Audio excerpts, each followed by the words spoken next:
पुंडलिकावर हरी विठ्ठल श्री ज्ञानदेव तुकाराम पंढरीनाथ भगवान की जय। अवधूत चिंतन श्री गुरुदेव राजाधिराज प्रभु रामचंद्र भगवान की जय। पवन सुत हनुमान की जय। गुरुर्ब्रह्मा गुरुर्विष्णू गुरुर्देव महेश्वर गुरु साक्षात परब्रह्म तस्मै श्री गुरुवे नमः। श्री गणेशाय नमः, श्री सरस्वते नमः, श्री गुरुवाभ्याय नमः, श्री सीतारामचंद्राय नमः। जय जय सद्गुरु उदारा करुणा कृपा सागराय तुझ विनमदासरा नसे दुसरा कृपाळवान। गणेश गणपतीला वंदन करून प्रभू रामचंद्राचं स्मरण आणि सद्गुरूला शरण जाऊन कथेचा अनुसंधान ग्रंथ करते। सुरुवातीलाच असणाऱ्या ज्यांच्यामुळं भवसागरातून पैल तीराला जाता येतं अशा सद्गुरूचं स्तवन केलं गेलं की सद्गुरुवर्या तुमच्याशिवाय मला या जगतामध्ये आधारच नाही, कारण सद्गुरूशिवाय तरणोपाय नाही। म्हणून जाणतेनी गुरु भजिजे तेने कृतार्थ होईजे मूळ सिंचनी शाखा पल्लव दैसे संतोषिती। म्हणून ज्याला कळतं त्यांनी तरी सद्गुरू केला पाहिजे। आणि सद्गुरू शिवाय सद्गुरू कशासाठी करायचा? अनेक गुरु आहेत, जन्मल्यापासून ती शेवटपर्यंत अनेक गुरु होतात, ते कामाचे गुरु असतात। पण भवसागरात पैल तीराला म्हणजे असणाऱ्या जन्माला मरणाच्या राहटगाडग्यातून अलिप्त करणारा एकच निव असणारा गुरु म्हणजे तो सद्गुरू असतो। म्हणून तो तुम्ही कसे आहेत म्हणले? कृपेचे सागर आहे, उदार अंतकरणाचं भांडार आहे तुम्ही म्हणजे, आणि मला तुमच्याशिवाय आधार नाही अशी विनंती केली गेली। कृपा कटाक्ष निरखावे भक्त जन प्रति पावे अर्भका पुरी पुरवावे लळे माझे स्वामिया। ऐका ना गुरुवर्या, तुम्ही असणार जशी आई असणाऱ्या लहान मुलाचा लाड पुरवते त्या ठिकाणी, मागल ते द्यावंच लागतं, नाही तर मोठ्याने ओरडत त्या ठिकाणी असणार। त्याचा लाड कसा पुरवते तसा माझा लाड पुरीला पाहिजे म्हणली गुरुवर्या असणार त्या ठिकाणी। कारण तुम्ही सामर्थ्यवान आहात असणार, तुम्हाला तुमच्यापाशी तेवढी ताकद आहे। कशाची? जे अनुभवजन्य ज्ञान आहे, आणि ते ज्ञान अवगत झालेला साधक। मागच्या अध्यायामध्ये काय झालं असणार? आपल्या जवळ विज्ञान आहे, पण आपलं वरपांगी ज्ञान असल्यानंतर हात उतरलेला नसतं। आपलं धन बघितलं की ज्ञान लोपलं जातं आणि खोटं बोलतो त्या ठिकाणी। बघा कसा ती असणारा वैश्य असणारा धनाचे ठुल्याला धनाच्या गटुलाला नाही कबुलीला आला। कशामुळे? धन लुब्धक आहे त्या ठिकाणी असणार, धन घातक आहे त्या ठिकाणी। मग धनाशिवाय तर प्रपंच चालत नाही, मग धन कसं त्या ठिकाणी असणार? मिळवण्या धन उत्तम व्यवहारे उदास विचारे व्यंच करी उत्तमची गती तो एक पावेल उत्तम भोगील जीव खाली। दुसऱ्याच्या मिळवलेल्या धनावर आशा ठेवायची नाही, दुसऱ्याचं धन माती समान त्या ठिकाणी मानलं पाहिजे। आपण असल्या कष्टाच्या धनाचा जसं असणार सुख लागतं तसं असणार ते पापात्मक धन जर मिळवलं तर राक्षसत्व भोगावं लागतं, अनेक नरकाला जावं लागतं। योगायोगानं त्याचं पूर्व सुकृत अनंत जन्मातलं कुठलं तरी आलं म्हणून त्या असणाऱ्या संतांची भेट झाली आणि संतानं त्याचा उद्धार केला, म्हणून तो त्या पापातनं मुक्त झाला। म्हणूनच असणारा आपल्या हातून जर त्या ठिकाणी अनेक पाप झाली असली तर सद्गुरूचं असणारं शरण धरल्यानंतर, त्यांची कृपा झाल्यानंतर, आता सद्गुरूची कृपा काय म्हणजे अवलोकन? कूर्मदृष्टी, कासवीन लांबूनच पिल्यावर नजर टाकली की पिल्याचं पोट भरतं, तशी कूर्मदृष्टी माझ्यावर ठेवा गुरुवर्या। म्हणजे असणार माझं जे अज्ञान वृत्ती असणार अंधकार निघून जाईल आणि असणार अनुभवजन्य ज्ञानाचा असणारा घास माझ्या मुखामध्ये जाईल आणि माझं पोट भराव। ती जी आळ घेतसे बाळकाय ते पिता पूर्वी तदे काय ते मी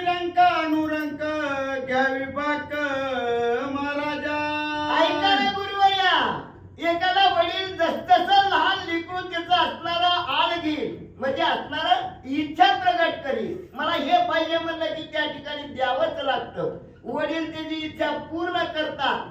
तसं म्हणजे असणार माझी जी इच्छा आहे ती तुम्ही पूर्ण करा अशी विनंती केली गेली. ऐका श्रोते जन चतुराय मला महिमा परिकर जो ऐकता भाव दुस्तर नुरसेचा चर अनायाचे.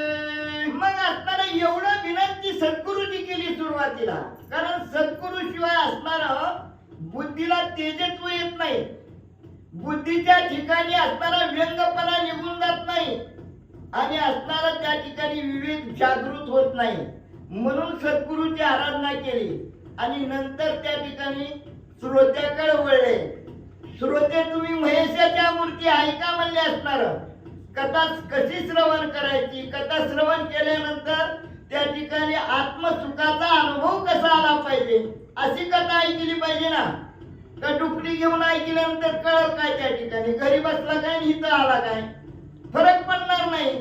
म्हणून असणारी विनंती केली की तुम्ही असणारा तुमचा कृपेचा अवरद हस्त असल्यानंतर मी पुढचा असणारा अमृत तुल्य असणारी कथा सांगायला त्या ठिकाणी तयार होईल. सायाच न करिता न्यायाचे सापडे निधीचा सारांश कवडी देऊनी सापडे परिचय केवी आवरावा चतुरे. आणि मग असताना त्या ठिकाणी कसं असतं भाग्य असल्यानंतर सायास न करिता त्या ठिकाणी आपली इच्छा पूर्ण होते. त्या ठिकाणी ते कशामुळे होती पूर्व सुकृतानुसार. त्या ठिकाणी सुकृत जर नसेल तर इकडे येऊ बी शकत नाही. मग सुकृत असल्याशिवाय त्या ठिकाणी मग असणार कवडी त्या ठिकाणी खर्चिली. कवडीला किंमत असती का पण तरी सुद्धा धन प्राप्त होतं. आता मला सांगा यांनी त्या धनाचा विषय घेतला नाही. आपण आज कवडी बी खर्चीला केलं नाही पण केवढं मोठं धन असणारे सद्गुरूवर आपल्या पुढे ठेवायला लागले. ज्ञानरूपी धनाचा साठा आपल्याला त्या ठिकाणी सुपूर्द करायला लागलेले अशी विनंती त्या ठिकाणी केली गेली. तैची जे माल महात्मा दान लक्ष्मी नारायण संवाद पूर्ण अगाध येतेचे पुण्य चरण करा साधन एवढे. मग ही महिना कोणता आहे आपण म्हणतो धोंड्याचा महिना. आणखीन दुसरं एक नाव आहे पुरुषोत्तम महिना. आणखीन एक असणारा नाव आहे मल महिना. या असणाऱ्या महिन्याला मल महिना असं संबोधलं जातं. आणि या मल महिन्याची आख्यायिका हे काय एवढं जादूने त्या ठिकाणी असणार आणि महत्व सांगितलं. याच्यात असणार लक्ष्मी नारायणाचा संवाद आणि याच्यामध्ये आपल्या पुढे सादर केला की या महिन्यामध्ये आणि पुण्य असल्यानंतर ते आचरण केल्यानंतर आपल्याला काय प्राप्ती होती याचंही विवरण केलं. लक्ष्मी वदे जी कृपावंत मागे निवडली जी कथा ते करली श्रवण पंत परिसंशय तत्वता निरसिसे. काय म्हणून लक्ष्मीने प्रश्न केला आपल्या मालकाला म्हणजे स्वामी तुम्ही पहिली असणारी कथा मला सांगितली. मी ती नीट चित्त एकाग्र करून असणारी श्रवण केली पण ऐकल्यानंतर मला थोडी शंका आली म्हणजे असणारी. ती शंका त्या ठिकाणी निर्माण झाल्यामुळं मी प्रश्न विचारू लागले. ब्राह्मण सेवा केली याची फळ आत्मदान केली पुष्कळ याचे कवनाचे हे फळ करिता सफळ कवन झाले. आणि मग प्रश्न कशी शंका आली त्या ठिकाणी असणारी. ब्राह्मणाची सेवा जर केली तर काय फळ मिळतं आणि दान केल्यानंतर काय फळ मिळतं हे माझ्या नीट लक्षात आलं नाही. दान केल्यानंतरच काय असणारी फळ प्राप्ती होती किंवा ब्राह्मण सेवा वर्ण ब्राह्मण नव्हे बरं का. ब्रह्मदान येतो ब्राह्मण ह्याच्यात खोच मारलेली असती. वर्ण ब्राह्मण नाही ब्रह्मदान येतो ब्राह्मण. आणि ब्रह्म जाणणारा ब्राह्मण असणारा तत्ववेत्ता ब्रह्मवेत्ता असणारा त्या ठिकाणी पद गाठलेला असतो. आणि अशा ब्राह्मणाची सेवा केल्यानंतर काय फलप्राप्ती होती असे असणारा प्रश्न विचारला गेला. हे सविस्तर निवेदावे कृपळत्व परिसावे जेवी बाळका लागी स्वभावे मुखी घाली कवळाते. विनंती केली लक्ष्मीनं. भगवंत ऐकायला असणार ही सविस्तर कथानक मला कळत किती नुसतं वाचलं तरी लक्षात येत नाही. जेव्हा असणारा अर्थ विषयज्ञ असणाऱ्या साधकानं त्याचा विस्तार केला, आतला भवितला गर्भितार्थ बाहेर काढला की ज्याला ऐकणाऱ्याला तो पटला जाईल, ऐकणाऱ्याला समजला जाईल, तसा विस्तार करून मला सांगा. प्रमाण दिलं. जसं असणारं एखादी आई माऊली आपल्या बाळाला, बाळ लहान आहे, नुकतंच खायला लागलंय त्या ठिकाणी, मग कोरभर भाकरीचा घास त्याच्या तोंडात घालते या, ती जेवढं खाईल तेवढाच मोजका घास त्याच्या तोंडात घालते की त्याला पचला पाहिजे त्या ठिकाणी असणार. तसं श्रोत्याला सुद्धा झपाट्यानं सांगणार, त्याला काय करणार आहे, कधीच नाही येणार त्या ठिकाणी. जरा सावकाश सांगितलं, बाबा तुमच्याकडून हे असं झाल्यानंतर असं असणारं पापात्मक कर्म होत आहे आणि असं वागल्यानंतर त्या ठिकाणी पुण्यात्मक कर्म होत आहे. कसं वागल्यानंतर? खोटं बोललं की पाप होत आहे आणि खरं बोललं की पुण्य लागतंय. साधी गोष्ट त्या ठिकाणी. असं जर तुटक सांगितलं तर ऐकणाऱ्याला सुख लागतं, असा प्रश्न विचारला गेला. ऐकुनी लक्ष्मीची वाणी, बोलता झाला शारंग पाणी, म्हणे ऐकव चतुर बामिनी, परोपकरणी बोल तुझे. आणि असा प्रश्न ऐकल्यानंतर असणाऱ्या भगवंताला आनंद झाला, कारण प्रश्न विचारणारा असला पाहिजे त्या ठिकाणी. प्रश्न विचारला असल्यानंतर त्याचं उत्तर द्यायला असणारा, ज्याला प्रश्न विचारला तो उत्तर देऊ शकतो. पण उत्तर देताना तिथं काही एकटाच नसतं त्या ठिकाणी, अनेक ऐकणारे बसलेले असतात.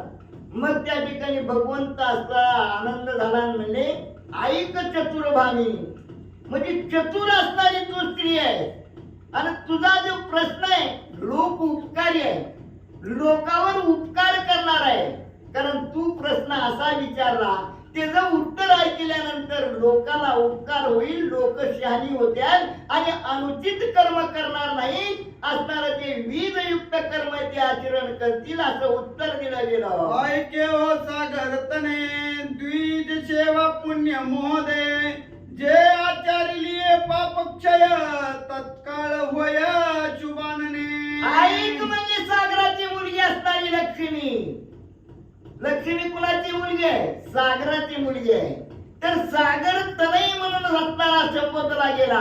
ऐक म्हणजे त्या ठिकाणी जी असणाऱ्या त्या ठिकाणी अशा ब्राह्मणाची सेवा केल्यानंतर जे पूर्व अनुचित कर्म जर आपल्या हातून, कारण मूळच असणारा त्या ठिकाणी साधक कसा असतो, त्या ठिकाणी अज्ञानात त्या ठिकाणी असणाऱ्या चुका घडतात, पापात्मक कर्मही घडलं जातं. आणि त्यात संसार थाटीत असताना संसाराला जोपासण्यासाठी कुठं ना कुठं खोटं बोलून धन मिळवतो.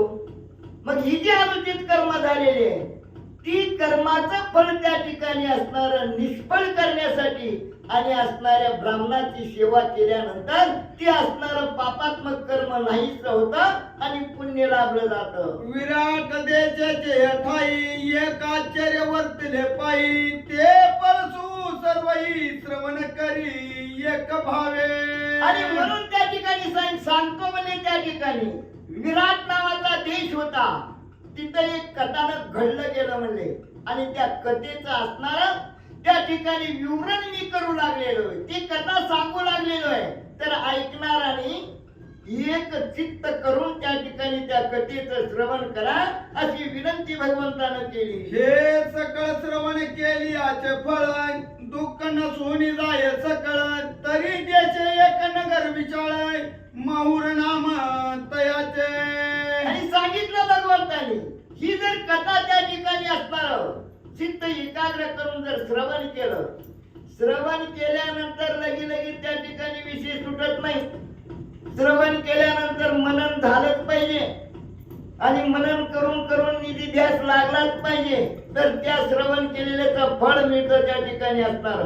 आणि म्हणून असणार ही जर मी कथा सांगितलेली जर एक चित्त एकाग्र मनानं ऐकली तर पूर्व पापात्मक कर्माचा असणार निष्फळ झाल्याशिवाय राहत नाही. म्हणून असणारी ही कथा मी सांगू लागलेलो आहे अशी विनंती केली. तेथील जन समस्त पायी, स्वधर्मचारी सर्वही, धनवान पुत्र कलत्र पायी, व्याधी नाही आता मला सांगा, राम आचरणाची जर नगरी असेल तर तिथं दुःख दारिद्र्य कुठून येणार? अशा नगरीचं असणारं कथानक भगवंतांनी सांगायला सुरुवात केली.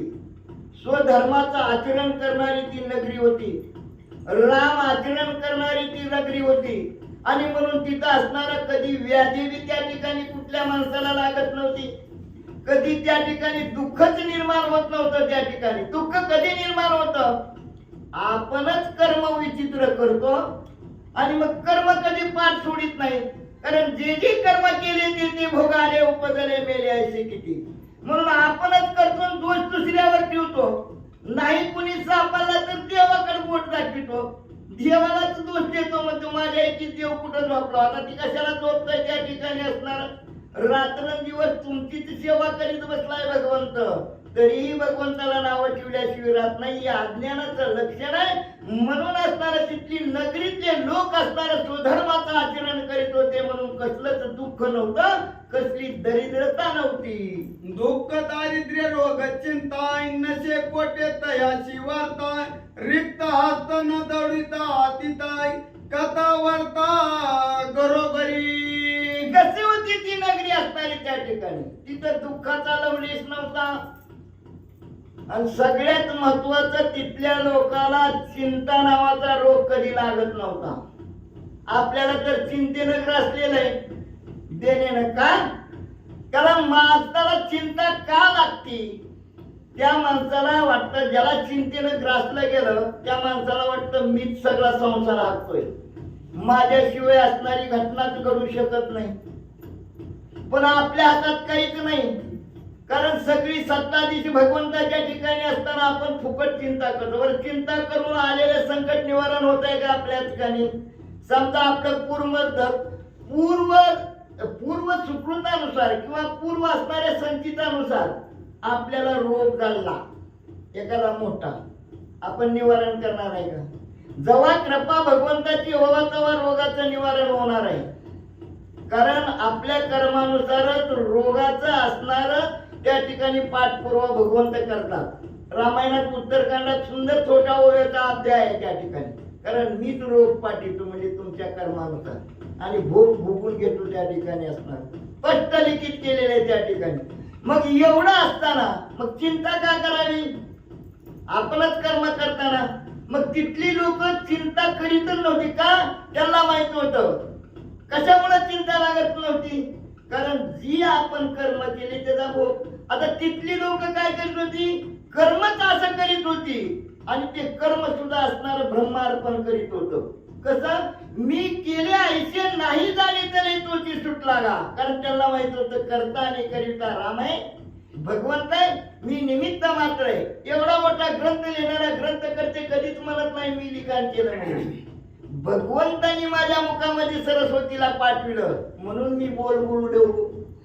भगवंताने असणारा श्री गणेशाला त्या ठिकाणी असणाऱ्या विवेकाच्या ठिकाणी जागृत केलं म्हणून माझी बुद्धी चालली आणि म्हणून मी असणारा हा ग्रंथ लिहू शकलो. मी निमित्ताला कारण आहे म्हणून असणारा कर्माचा असणार आणि त्या ठिकाणी जी असणार श्रेय जी आपल्याकडे येऊ शकत नाही असं असणारं वर्तन यांनी केल्यामुळं ते कर्माच्या अलिप्त राहतात. म्हणून त्यांना चिंता लागू शकत नाही, दुःख कधी येऊ शकत नाही. तेथील देवी परम दारुण रेणुका ते नाम विधान परशुराम जननी पूर्ण ख्याती जाण त्रिभुवनी. त्या गावाची त्या नगरीतली असणारी एक दैवत होत रेणुका माता, रेणुका देवी. ही रेणुका देवी कोण होती? जगात विख्यात असणारा त्या ठिकाणी असणार परशुरामाची असणारी आई होती. तो भगवंताने 6वा अवतार घेतला. त्या असणाऱ्या भगवंताची आई होती असणारी रेणुका माता आणि तिचं असणारं प्रख्यात मंदिर त्या नगरामध्ये होतं. ते जमदाग्नीचे बैर पाहुणी ते जमदाग्नीचे बैर पायी जगत्राई पूजिती सर्वही कामना पूर्वी तसे तेही भक्त जनाची आदरे. आणि मग ती असणारी कुणी जमदाग्नी ऋषीची असणारी पत्नी त्या ठिकाणी अतिशय असणारा पतीचा साधा पतीची असणारी अत्यंतिक सेवा करणारी ही असणारी देवी भक्ताचा असणारं मनोगत पूर्ण करीत होती. जे निज भक्त आहेत त्या निज भक्ताची कसलीही इच्छा आणि ही देवी संपूर्ण आणि फलश्रुत करीत होती. एवढं असणारं त्या देवीचं महत्व त्या नगरामध्ये होतं. अनुसया माझी महासती ते स्थान वशे पुण्यमूर्ती जिची कीर्ती वाखाणी ती पुराणे गाती अद्भुत. आणि त्याच नगरीमध्ये ज्या महान पतिव्रतेचा असणारा आख्यायिका आज बी गायली जाते. अनुसया महान सती असणारी, जिनं असणाऱ्या आपल्या पती चरणाचा चरण तीर्थ घेऊन असणारं तिन्ही देवावर फेकल्याबरोबर लहान लहान बाळ बनवली गेली. अशा महान पतिव्रतेचं असणार आज सूर्यचंद्र आहे तोपर्यंत कथा आणि असणारी लोक गातात. त्या अनुसयाची महती सांगितली. ते वस्ती ऋषी समुदाय जे पाप वेगळे मानव केवळ पर सूर्य पाव वस्ती ते ठाई सकलई. आणि त्या नगरीच्या ठिकाणी असणाऱ्या अशा ऋषींचा समुदाय वास्तव्य करीत होता. ते पापा वेगळे होते. त्यांच्या ठिकाणी पापाचा लवलेशही त्या ठिकाणी असणारा स्पर्श करू शकत नव्हता. कसा?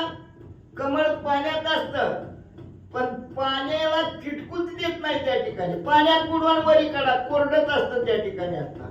तसे हे ऋषी संसार करून सुद्धा संसाराच्या अलिप्त राहतात. त्या ठिकाणी जे कर्म असं सत्कर्म आचरण करतात त्या ठिकाणी संसार तर सोडता येत नाही आणि संसार केल्याशिवाय तर राहता येत नाही.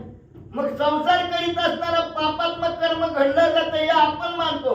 पण त्या निष्ठेनं त्या पद्धतीनं जर वेदयुक्त असणाऱ्या ज्या वाटचालीनं जर संसार हाकला पाप आपल्याला लागू शकत नाही. पापाला आपण बंधनकार म्हणजे आपल्याला त्या ठिकाणी लगडलं जात नाही. ही स्थिती त्या ऋषींची होती आणि तो जनसमुदाय असा असणारा ऋषींचा जिथं पाप विमुक्त असणारे ऋषी त्या ठिकाणी वस्ती करून राहिलेले होते. असं तवा असणारी कथा सांगितली. तव तेथील शूद्राशे एकाय साधू परम भावार्थी निष्कपट देखाय धनवान परम धार्मिक विप्रसेवनी देख सादरू. आणि मग तिथे एक असणारा शूद्र होता त्या ठिकाणी असणारा. तो असणारा शूद्र असून सुद्धा त्या ठिकाणी साधू शिवेमध्ये असणारा विनेतलेला होता असणारा. मनाच्या ठिकाणी कपटता नव्हती असणारी. मनाच्या ठिकाणी कुणाच्या ठिकाणी असणार कपट निर्माण होतं. ज्याच्या ठिकाणी मत्सर नावाचा रोग झालेला आहे किंवा मत्सर नावाचा रिपू त्या ठिकाणी शिरकाव केलेला आहे. देण्यानं घेण्याचा साधक त्या ठिकाणी ज्ञान प्राप्त करून सुद्धा मत्सर त्या ठिकाणी निर्माण करतो. आणि मग ज्ञान अवगत करून मत्सर जर दुसऱ्या विषयी निर्माण झाला तर त्या ज्ञानाला काय खायचंय का? त्या ज्ञानाचा काय उपयोग आहे का? पण हिथं असणारा मत्सर विरहित असणारी साधूची सेवा तो करत होता अशी कथा सांगितली. प्रतिदिनी सेवा अप्रतिदिनी विप्र सेवा करी भावार्थ तयाचे चरण चुरी पद प्रक्षाळपण ते उष्णवारी स्वकर्य आणून ठेवित. काय करीत होता तो असणारा साधक? दररोज असणाऱ्या ब्राह्मण साधूंची सेवा करीत होता. त्या ठिकाणी अशी सेवा करीत होता. कसलीही मनामध्ये इच्छा न धरता त्या ठिकाणी सेवा समर्पण करीत होता. साधूंचे असणारे पाय चोपत होता. साधूंचे असणारं पाय त्या ठिकाणी चरण तीर्थ देत होता.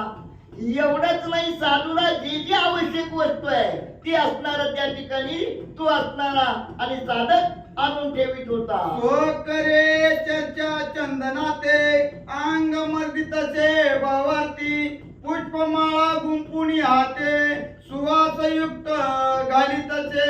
काय काय करीत होता? स्वतःच्या हातानं दुसऱ्याला सांगत नव्हता. त्या ठिकाणी सेवा करीत असताना स्वतः चंदन उघडीत होता आणि साधूंना त्या ठिकाणी असणार अंगाला लावित होता. सुगंधित असणार उटी चंदनाची मर्दन करीत होता आणि असणाऱ्या सुगंधित फुलाचा हार त्या ठिकाणी असणार साधूंच्या गळ्यात अर्पण करीत होता. पण कसं? भावार्थे भाव असला तरच सगळं साधे. भावबळे आकळे हिरविनाकळे करतळी आवळे तैसारे. भावच पाहिजे, सद्भाव, सत्य सद्भाव. त्याला नुसता भाव नाही, सत्य सद्भाव. ही सत्य सद्भाव साधकाच्या ठिकाणी अंगी मुरणं फार गरजेचं आहे.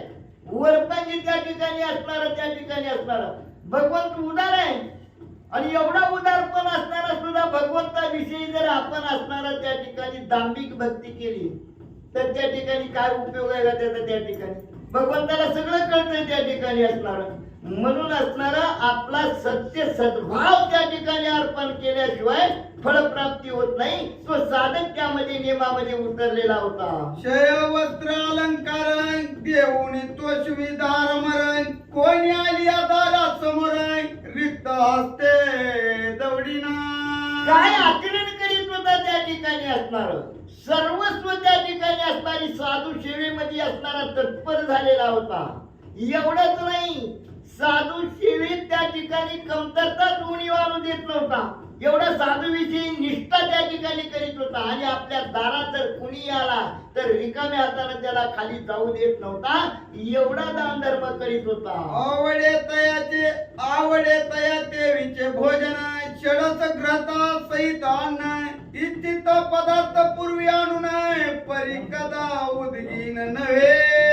जी मनात इथे साधूंनी जर ऋषींनी सांगितलं आज हा असणारा पदार्थ खाऊ वाटतोय, त्या पदार्थाची पूर्तता तो असणार षड्रस अन्न बनवत होता. आणि षड्रस अन्नाचं जेवण जी इच्छा निर्माण होईल साधकाची त्या असणाऱ्या ऋषींची ती पुरवत होता.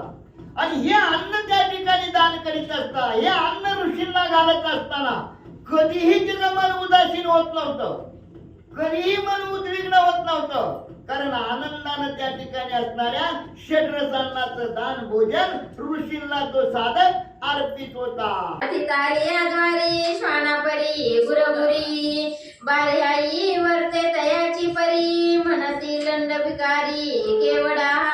श्री गणेशाला वंदन करून प्रभू रामचंद्राचं स्मरण आणि सद्गुरूशी शरण जाऊन कथेचं अनुसंधान आहे.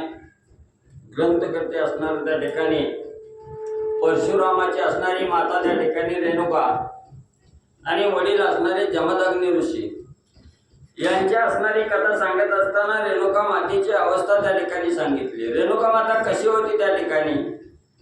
दारामध्ये असणारा अतिथी त्या ठिकाणी आला की रिक्त हस्ते कवाही त्या ठिकाणी पाठवत नव्हती किंवा उदास त्या ठिकाणी कवा होत नव्हती. चेहऱ्यावर कसलंही दुःख त्या ठिकाणी नव्हतं, उद्विग्न त्या ठिकाणी होत नव्हती. आणि दारात आल्याबरोबर त्याचं असणारं चरण त्या ठिकाणी धुवायचं, पाय त्या ठिकाणी धुवायचं आणि असणारं त्याला आदरातिथ्य देऊन असणारं त्या ठिकाणी भोजन घालून वाटत त्या ठिकाणी लावायचं. अशी अवस्था असणाऱ्या म्हणजे त्या ठिकाणी सत्य पतिव्रता असणाऱ्या त्या ठिकाणी म्हणजे रेणुका मातेची होती. आणि त्या रेणुका मातेबरोबर तुलना करत असताना आपल्यासारख्या साधकाची अवस्था ग्रंथकर्ते त्या ठिकाणी सांगत असताना म्हणू लागलेले आहेत की आपल्या असणाऱ्या द्वारावर जर अतिथी त्या ठिकाणी आला तर त्या असणाऱ्या घरातील जी स्त्री आहे त्या ठिकाणी कशी असणारा दारामध्ये कुत्रा आल्याबरोबर जसं गुरगुर त्या ठिकाणी करतं तशी असणारी स्त्री म्हणजे अतिथ्याला बघून घरातून असणारी गुरगुर त्या ठिकाणी करते, उलट त्या ठिकाणी बोलते आणि असणारं त्या ठिकाणी म्हणजे वर्तनही त्या ठिकाणी अतिशय म्हणजे आणि असणारं खालच्या पातळीचं त्या ठिकाणी करते. नाही त्या अपशब्दानं त्या असणाऱ्या अतिथ्याला त्या ठिकाणी बोलते. अशा प्रकारे आपली अवस्था त्या ठिकाणी ग्रंथकर्ते सांगू लागले. पाठ पुरविली मागणारी उसंत नाही क्षणभरी नित्य नित्य गोठून वारी घालावी साचार तयाते. मग दारात असणारा अतिथी मागण्यासाठी त्या ठिकाणी आला की असणारी स्त्री म्हणजे धावतच त्या ठिकाणी येते आणि ओरडून त्या असणाऱ्या त्या ठिकाणी अतिथ्याला बोलते की तुला असणार काय कामधंदाच नाही, रोज उठलं की आमच्या दारात त्या ठिकाणी येतो, कुठपर्यंत तुला आम्ही असणार त्या ठिकाणी भीक घालायची, तुला असणार त्या ठिकाणी कुठपर्यंत आम्ही त्या ठिकाणी पोसायचं. अशा प्रकारची भाषा आणि असणारी स्त्री त्या ठिकाणी वापरत असते. ऐसा तो नसेची शूद्र राहो धन पाळना मत याचे पाहावो नावासारखी करणी पाहावो नित्य नित्य आचरे. मग ग्रंथकर्ते म्हणतात आपल्यासारखं असणारं त्या ठिकाणी म्हणजे तसं वर्तन म्हणजे त्या असणाऱ्या रेणुका माता आणि जमदग्नीचं त्या ठिकाणी नव्हतं. तेव्हा असणारं त्या ठिकाणी आता घरामध्ये धन जरी त्या ठिकाणी नसलं आहे तेवढ्या समाधान त्या ठिकाणी मानायचं आणि आपल्या घासातला घास त्या ठिकाणी त्याला त्या ठिकाणी द्यायचा. एवढं असणारं त्या ठिकाणी नावाप्रमाणे म्हणजे असणारं त्या ठिकाणी आणि कार्य त्या ठिकाणी करणारा होता.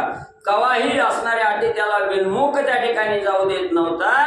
अशी अवस्था त्या ठिकाणी आणि त्या शूद्राची म्हणजे सांगितली गेली. भार्यातयाची पतिव्रता एकोमय वर्तती उभयता नुलंगी कधी कधी पतिवचनार्था धर्म मग त्या असणाऱ्या शूद्राची पत्नी ही तशीच म्हणजे सत्य पतिव्रता त्या ठिकाणी होती आणि एकमेकाशिवाय असणारं त्या ठिकाणी म्हणजे वर्तनही त्या ठिकाणी नव्हतं. सदा असणारं सदा सर्वदा असणारं म्हणजे एकोप्यानं त्या ठिकाणी राहत होती. आणि ती स्त्री असणाऱ्या आपल्या पतीचं एक क्षणही वचन त्या ठिकाणी आणि उल्लंघन म्हणजे त्या ठिकाणी करत नव्हते. जी काही धर्मानं नीतीनं जे काय असणारं आचरण घालून दिलेलं आहे त्याप्रमाणे आणि म्हणजे वागत होती. तेही स्वांगे नित्यानित्य विप्र स्त्रियांची सेवा करीता, जे मागती प्रिय वस्तू ती पुरविता, नाही न म्हणता कदापि. मग ती असणारी स्त्री कशी होती म्हणजे त्या ठिकाणी असणाऱ्या एखाद्या ब्राह्मणाची असणारी अखंड सेवा करण्यामध्ये त्या ठिकाणी रत त्या ठिकाणी होती.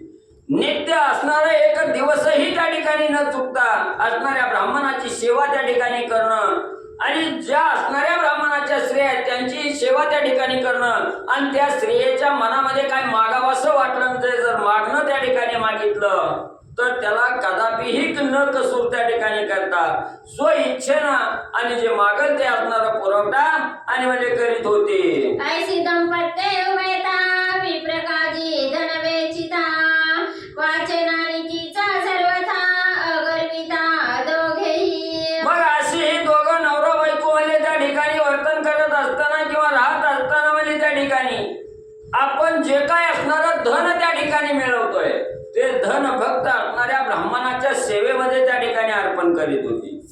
आणि ते अर्पण केल्याचा असणारा गर्व कदापिही असणारा म्हणजे त्यांना त्या ठिकाणी होत नव्हता. वाचन असणाऱ्या मुखातून कवा त्या ठिकाणी कोणाला सांगत नव्हती की मी आज एवढं दान दिलं, मी एवढ्या ब्राह्मणाची पूजा केली. ही आपल्या असणाऱ्या वाचेतून आपलं कार्य त्या ठिकाणी कदापिही सांगत त्या ठिकाणी नव्हते. दोघांच्याही अंतकरणाच्या ठिकाणी गर्वचा लवलेश त्या ठिकाणी आणि नव्हता. सेवा करिता दोघेही खेदन वाणीतीचा काही, उल्हासयुक्त सदा सर्वदाही गर्व नाही तिळभरी. मग एवढी मनोभावे असणारी सेवा त्या ठिकाणी ब्राह्मणाची करायची पण त्या सेवेचा गर्व किंचितही असणारा त्या ठिकाणी लागत नव्हता आणि कवाही सेवा करण्यावर उदास त्या ठिकाणी होत नव्हते. आनंदयुक्त अंतकरणानं सदा सर्वदा आणि त्या ठिकाणी ब्राह्मणाची सेवा करीत होती. पदरी असली दाना जो अगर्विता सुख संपन्न, तो ईश्वरी अंशदान म्हणती सज्ञान विवेकी. मग जे साधक म्हणजे आपल्या असणाऱ्या पदरी जे असणारं धन त्या ठिकाणी मिळालेलं आहे त्याचा गर्व ज्या साधकाला त्या ठिकाणी होत नाही आणि सदा आनंदानं त्या ठिकाणी राहतात, जे आहे त्याच्या समाधान जे असणारे साधक त्या ठिकाणी मानतात ते साधक म्हणजेच असणाऱ्या भगवंताचा अंश आहे असं असणारे साधू संत आणि सज्ञान मंडळी त्या ठिकाणी सांगतात. विद्या सोना विनयता, धन सोनी लीनता, शक्ती सोनी गर्वरहितता, तो ईश्वरी अंश जाणीजे. मग ज्याच्याजवळ ज्ञान आहे, ज्याच्याजवळ असणाऱ्या विद्येचं भांडार आहे त्या ठिकाणी आणि एवढी विद्या असून त्याच्या अंगी जर विनयता त्या ठिकाणी असेल, त्या विद्येचा गर्व त्या ठिकाणी नसेल किंवा अतिशय धन आहे आपल्यापाशी, धन दौलत संपत्ती आहे आणि या संपत्तीचा अभिमान ज्या साधकाला त्या ठिकाणी नाही किंवा असणारा भरपूर शक्तिवान आहे त्या ठिकाणी पण त्या शक्तीचा गर्व ज्या साधकाला त्या ठिकाणी नाही तो ईश्वराचा अंश आणि त्या ठिकाणी म्हणजे मानावा. धन किती वेचिले धर्म कार्य हे स्मरणाची नाही तया, सदा करी शास्त्र चर्चा, तो ईश्वरी अंश जाणीजे. अजून म्हणजे असणारं परक्यासाठी किंवा दुसऱ्याच्या उपयोगासाठी दुसऱ्याच्या कार्यासाठी आपलं स्वतःचं धन त्या ठिकाणी पैसा अडका दुसऱ्यासाठी असणारा दान त्या ठिकाणी दिला आणि त्याच्या सत्कर्माला कार्याला त्या ठिकाणी आपण जर धन त्या ठिकाणी दिलं त्याची वाच्यता कवाही त्या ठिकाणी न करणारा आणि परोपकाराला त्या ठिकाणी सहाय्य त्या ठिकाणी करणारा किंवा मी हे केलं मी ते केलं याची आठवण न त्या ठिकाणी ठेवणारा आणि अखंड असणाऱ्या त्या ठिकाणी शास्त्राचे शास्त्राविषयी असणाऱ्या परमार्थिक क्षेत्राविषयी जो साधक चर्चा त्या ठिकाणी करतो तो असणारा साधक म्हणजेच ईश्वराचा अंश त्या ठिकाणी म्हणजे समजावा. केले सुकृत बोले वाचे, भय मानिले लोकनिंदेचे, उणे बोले दुर्जनाचे, तो ईश्वरी अंश जाणीजे. मग जे काही असणारा आपल्या आपण सत्कर्म त्या ठिकाणी घडलं, आपण एवढं सत्कर्माचं कार्य त्या ठिकाणी केलं, असं साधक जो त्या ठिकाणी बोलत नाही. किंवा आज आपल्याला ही बाहेरची काय त्या ठिकाणी म्हणतेली, आपल्याला नावं त्या ठिकाणी ठेवतेले, याचा जो साधक त्या ठिकाणी विचार करत नाही किंवा दुसऱ्या विषयीचं मनामध्ये आणि किंचितही वाईट त्या ठिकाणी विचार आणत नाही, तोही साधक असणाऱ्या ईश्वराचा, भगवंताचा अंश त्या ठिकाणी आणि मध्ये जाणावा. परोपकारी लावी वयसा, धर्मकारणी वेचित से पैसा, संसार करी वैराग्यसा, तो ईश्वरी अंश जाणीजे. आणि परोपकारासाठी त्या ठिकाणी आपली सर्व शक्ती पणाला लावणारा, आपली सर्व ताकद त्या ठिकाणी पणाला लावणारा, आपलं धन त्या ठिकाणी परोपकारासाठी त्या ठिकाणी लावणारा आणि धर्माप्रमाणे आचरण त्या ठिकाणी करणारा आणि आज संसार त्या ठिकाणी करत असताना कामापुरता संसार करून त्याच्यावर असणारं वैराग्य धारण करणारा असाही साधक भगवंताचा अंश त्या ठिकाणी म्हणजे मानावा. परस्त्री देखता अंधनयनी, परनिंदा बोलता मुखावदनी, आत्मस्तुती ऐकता बधीर करणी, तो ईश्वरी अंश जाणीजे. आणि जो असणारा साधक हा असणारा परश्री माते समान त्या ठिकाणी मानतो, परश्री बघितल्या बरोबर आंधळेपणानं त्या ठिकाणी वागतो किंवा दुसऱ्याची निंदा त्या ठिकाणी करायची म्हटलं की आपलं मुख त्या ठिकाणी बंद ठेवतो, म्हणजे दुसऱ्याची असणारी निंदा त्या ठिकाणी करत नाही आणि स्वतःची असणारी स्तुती जर कोणी केली तर त्याच्या विषयी असणारं कान बंद करून त्या ठिकाणी बसणं, लोकांकडून आपली असणारी स्तुती त्या ठिकाणी न ऐकणारा जो साधक आहे तोही भगवंताचा अंश त्या ठिकाणी समजावा. गेल्याचा नाही खेद, प्राप्त झालिया नाही आनंद, झगटेने दी अष्टमद, तो ईश्वरी अंश जाणीजे. आणि जे काय आपण असणारं धन त्या ठिकाणी कमवलं, हे धन त्या ठिकाणी काही काळानं संपलं गेलं आपल्यापासून त्या ठिकाणी गेल्यामुळं दुःखही त्या ठिकाणी न करणारा आणि आलंय म्हणून न माजणारा त्या ठिकाणी, धनालाही असणारा त्या ठिकाणी गेलं म्हणून दुःख न करणारा आणि आलंय म्हणून त्याचा आनंद साजरा न करणारा त्या ठिकाणी, आणि जे काही अष्टमद त्या ठिकाणी सांगितलेले आहे म्हणजे धनाचा मद आहे, गर्वाचा मद आहे त्या ठिकाणी, असे जे 8 मद त्या ठिकाणी सांगितले गेले, या अष्टमदाला त्या ठिकाणी सोडून जो वर्तन त्या ठिकाणी करतो तो भगवंताचा अंश त्या ठिकाणी जाणावा.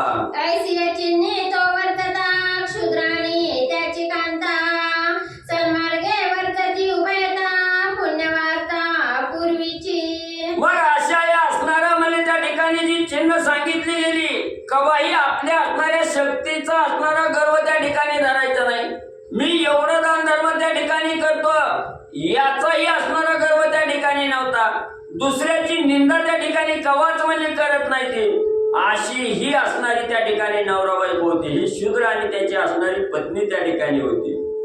ती मग असणारा त्या ठिकाणी सतत म्हणजे असणारं त्या ठिकाणी जे धर्मानं आचरण सांगितलं गेलं त्या सन्मार्गानं त्या ठिकाणी वागत होती आणि नेहमी असणाऱ्या पुण्यात्मक कर्म त्या ठिकाणी करण्यामध्ये आणि लीन म्हणले होते. तव तेथे का विपरीता, वर्तले श्रवण करी यथार्थ, शूद्राचे देही कुष्ठ भरत, अकस्मात दैवयोग. मग अशा प्रकारे असणाऱ्या सत्कर्मानं त्या ठिकाणी आचरण करीत असताना, कालक्रमानं करीत असताना एक दिवस असणारा विपरीत त्यांच्या विषयी त्या ठिकाणी घडला गेला. असणारा पोथी पुराण कथा श्रवण त्या ठिकाणी करत होते आणि हे कार्य त्या ठिकाणी करत असताना तो जो असणारा शूद्र त्या ठिकाणी होता त्याच्या शरीरी असणारा कुष्ठरोग त्या ठिकाणी झाला आणि अकस्मात दैव योगानं तो कुष्ठरोगामध्ये आणि म्हणजे आजारी पडला गेला. रक्त फुगळे रात्रंदिवस, उदास झाले मानस, म्हणे आचरता स्वधर्मास, केविनाश शरीरी. मग कुष्ठरोग झाला त्या ठिकाणी असणाऱ्या शरीराला जखमा झाल्या, त्या जखमेतून रक्त पू असणारा त्या ठिकाणी गळू लागला, असह्य वेदना त्याला त्या ठिकाणी जाणवू लागल्या आणि एक दिवशी बसल्या बसल्या मनामध्ये विचार आला, आपण आजपर्यंत अनाठाई कार्य काहीही त्या ठिकाणी केलं नाही, सतत आपण असणारं सत्कर्माचं आचरण त्या ठिकाणी केलं, सत्कर्म करत त्या ठिकाणी राहिलो आणि एवढी दुर्दशा हाल आज आपल्या शरीराला त्या ठिकाणी का भोगावी लागले याचा विचार आणि त्या शूद्राच्या मनात म्हणले आला. आता विप्र सेवा कैची मज क्षीणता प्राप्त झाली सहज जगी झाली थोर काज कवन काज वाचलिया.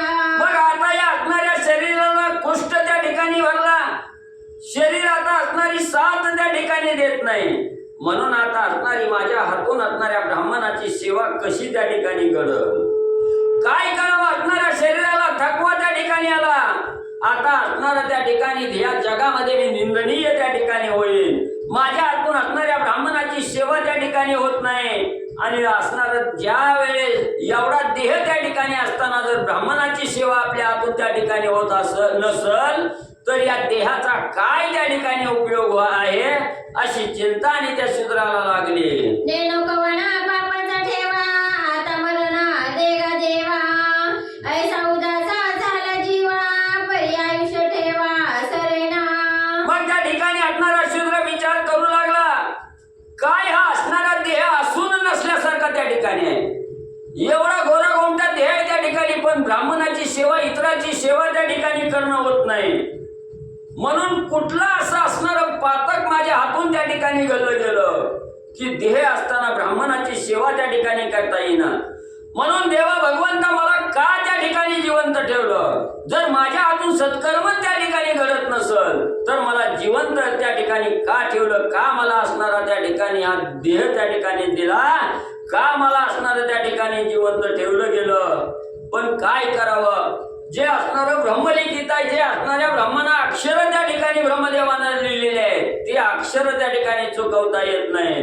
कितीही वेदना त्या ठिकाणी झाल्या तरी हा देह काही त्या ठिकाणी आणि पतन म्हणजे होईना गेला. कैची सेवा त्या विप्राची व्यथा अधिकाधिक त्याची तो भार्या सगुणतयाची सत्यसाची पतिव्रता. त्या असणाऱ्या शूद्राच्या मनाला एकच चिंता त्या ठिकाणी होती, मी आता कशी असणाऱ्या म्हणले ब्राह्मणाची सेवा त्या ठिकाणी करायची, कशी माझ्या हातून त्या ठिकाणी सेवा होईल, हे असणारं दुःख आणि अधिकाधिक त्याच्या मनाला त्या ठिकाणी वाटवू लागलं. त्याच वेळेस त्याची असणारी जी असणारी पत्नी त्या ठिकाणी होती, सगुण रूपाची असणारी त्या ठिकाणी पत्नी होती, सत्य पतिव्रता असणारी पत्नी, आणि त्या ठिकाणी काय करू लागली. एकदा प्रार्थी व्रतरस म्हणे स्वामी व्यथा दिवसेंदिवस अधिक झाली नेत्याने माणस खेद रूप जाण सर्वदा. मग आपल्या असणारी त्या ठिकाणी पत्नी म्हणली त्या शूद्राला, पतीला त्या ठिकाणी बोलू लागली, पतिराया हे दिवसेंदिवस म्हणजे तुमच्या अवस्था बिकट त्या ठिकाणी होऊ लागली, तुमच्या असणाऱ्या शरीराला अतिशय वेदना त्या ठिकाणी आणि दिवसेंदिवस म्हणजे त्या ठिकाणी वाढू लागल्या. त्याच्यामुळे तुमचं हे दुःख मला त्या ठिकाणी पाहून असं झालं, आणि त्या दुःखाचं मलाही अतिशय वेदना आणि त्या ठिकाणी म्हणजे होऊ लागल्या. तरी आता प्राप्त झाला बलमास समग्र जाती तीर्थ स्नानास तुम्ही तो चित्ती उदास सोडास प्रपंचाची. मग असणारी पत्नी त्या ठिकाणी सांगू लागली, महाराज म्हणले असणारे आता काय करा म्हणले, असणारा अधिक महिना त्या ठिकाणी आलेला आहे, मलमास आहे त्या ठिकाणी, आणि या अधिक मासाचं महात्म्य ज्या ज्या साधकानं जाणलं ते साधक म्हणले असणारे तीर्थ यात्रा करण्यासाठी म्हणले त्या ठिकाणी निघाले, गंगा नदीचं स्नान करण्यासाठी त्या ठिकाणी सर्व सेना म्हणले जाऊ लागलेली आहे, आणि तुम्ही तर म्हणले असणाऱ्या चित्ताच्या ठिकाणी उदास होऊन म्हणले त्या ठिकाणी बसला. आता एवढा श्रेष्ठ पावन करणारा असणारा महिना अधिक महिना त्या ठिकाणी आलेला आहे, मलमास त्या ठिकाणी आलेला आहे, म्हणून म्हणले आता असणारी कसली चिंता म्हणले त्या ठिकाणी करू नका, सर्व चिंतेला म्हणले बाजूला सोडा. धन्यतेची पतिव्रता उपदेशित असे तो भरता लावी मोक्षाची आपंता देह अवस्था जाणूनी. मग तिनं सांगितलं असणाऱ्या स्वामीवर्या तुम्ही असणारी ही प्रपंचाची आसच म्हणले त्या ठिकाणी सोडा, आणि या प्रपंचाविषयी चिंता म्हणले कसली त्या ठिकाणी करू नका, जेणेकरून या देह प्राप्त झाल्यानंतर आपला असणारा स्वार्थ कशात आहे हे ज्या साधकाला त्या ठिकाणी कळलं गेलं, तोच असणारा स्वार्थ साधण्याची वेळ म्हणजेच असणारा परमार्थ आहे त्या ठिकाणी, आणि या परमार्थ साधण्यासाठी अधिक महिना त्या ठिकाणी आलेला आहे, मलमास त्या ठिकाणी आलेला आहे. हे ज्या वेळेस असणाऱ्या पतिव्रतेने आपल्या पतीला त्या ठिकाणी सांगितलं गेलं, तेव्हा धन्य धन्य ती असणारी पतिव्रता. कोण पतिव्रता? जिनं आपल्या असणाऱ्या पतीच्या दुःखाला त्या ठिकाणी समरस झाली आणि त्या दुःखातून बाहेर करण्यासाठी आपल्या पतीला त्या ठिकाणी उपदेश करू लागले. उपदेश कसा आहे? ज्या उपदेशानं असणारा पती त्या ठिकाणी मोक्षाचा मार्ग त्या ठिकाणी लक्षण करणार आहे, असणारा मोक्षाचा मार्ग त्या ठिकाणी धरणार आहे, असा असणारा उपदेश आणि ही पत्नी आपल्या शूद्राला त्या ठिकाणी सांगू लागली. नाही तरी इतरच्या कांता रडते आपल्या सुख स्वार्था म्हणते तुम्ही मेली सर्वथा आमची अवस्था केवी होय. मग ग्रंथकर्ते त्या ठिकाणी सांगतात असणाऱ्या पतीला असणारा मरण समय त्या ठिकाणी उपदेश करावा, जेणेकरून आपला असणारा पती मोक्षाला त्या ठिकाणी जाईल, भगवंताच्या सानिध्यात त्या ठिकाणी राहील असा उपदेश त्या ठिकाणी करावा. नाहीतर आपल्या सर्वसाधारण असणाऱ्या स्त्रिया त्या ठिकाणी काय असणाऱ्या पतीला उपदेश करतात? असणारा तुमचं मरण त्या ठिकाणी जवळ आलं म्हणून आता त्या ठिकाणी आमचं कसं त्या ठिकाणी होणार, आम्ही कसा असणारा प्रपंच त्या ठिकाणी करणार? तुम्ही सर्व काही असणाऱ्या प्रपंचाला साथ त्या ठिकाणी देत होता, नाही तिथनं असणारा पैसा त्या ठिकाणी आणून प्रपंचात त्या ठिकाणी परिपूर्णता प्रपंच करत होता. आता आमचं कसं होईल एवढं म्हणून असणाऱ्या स्त्रिया आपल्या आणि दुःख करत असतात. लेकरे बाळे दापुटी सकाळ कोण करील याचा प्रतिपाळ अहो देवा खो खटी वेळ फुटके कपाळ आमुचे. आपल्या असणाऱ्या स्त्रिया त्या ठिकाणी काय करतात? आपला असणारा पती जर मरण शय्येवर त्या ठिकाणी असेल, मरण अवस्था आपल्या पतीला त्या ठिकाणी लागली, असणारी स्त्री स्वतःचं कपाळ बनवून त्या ठिकाणी घेते आणि बोलू लागते, पतिराया मला सोडून तुम्ही त्या ठिकाणी जाऊ लागला, या लेकराचं असणारं कसं मी पालन पोषण त्या ठिकाणी करणार आहे, कसं असणाऱ्या या लेकराला त्या ठिकाणी सांभाळणार आहे. आणि पुन्हा असणारं त्या ठिकाणी देवाला दोष द्यायचा, देवा आमच्या असणाऱ्या नशिबी ही वाईट वेळ त्या ठिकाणी का आणली गेली, का आमचं असणारं पोटकं कपाळ त्या ठिकाणी आज लागलं, का आमच्यावर एवढं दुःख त्या ठिकाणी दिलं, आम्ही आता कसा लेकराचा सांभाळ त्या ठिकाणी करावा, अशा प्रकारचं दुःखाने आपल्या स्त्रियावली करतात. ऐसे म्हणून सकळ रडती परिचयाची न जाणती गती जिता द्रव्यानाश करीती मेला रडती सुख स्वार्था. म्हणून म्हणजे आपल्या असणाऱ्या स्त्रियावली काय करतात? स्वतःचा स्वार्थ त्या ठिकाणी साधतात. लेकरा बाळाचा विचार त्यांना त्या ठिकाणी पडलेला असतो. आपला प्रपंच पुढचा असलेलं आयुष्य, राहिलेलं आयुष्य कसं त्या ठिकाणी जगायचं याची चिंता आपल्या स्त्रिया त्या ठिकाणी करतात आणि रडतात त्या ठिकाणी. पण आपल्या पतीनं आजपर्यंत काय कार्य त्या ठिकाणी केलं, पुढं आपला पती कुठल्या गतीला त्या ठिकाणी जाणार आहे, कुठल्या मार्गाला त्या ठिकाणी जाणार आहे याचा विचार त्या ठिकाणी करत नाही. ती तो मेला माझं कसं होईल म्हणून त्या ठिकाणी रडायचं, द्रव्याचा नाश त्या ठिकाणी करायचा, एवढं म्हणजे आपल्या स्त्रिया आणि त्या ठिकाणी करतात.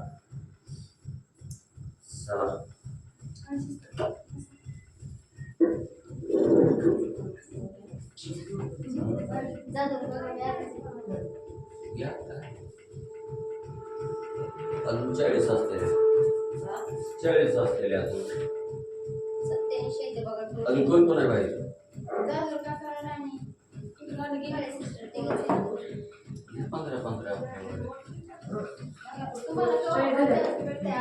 या 15 या 15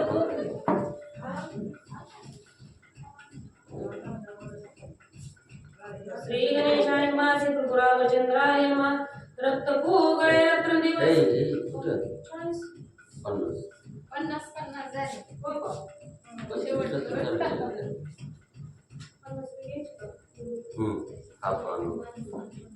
हा तो अनुभव सकाळ मागे आधी ऐकले जाणे लागे.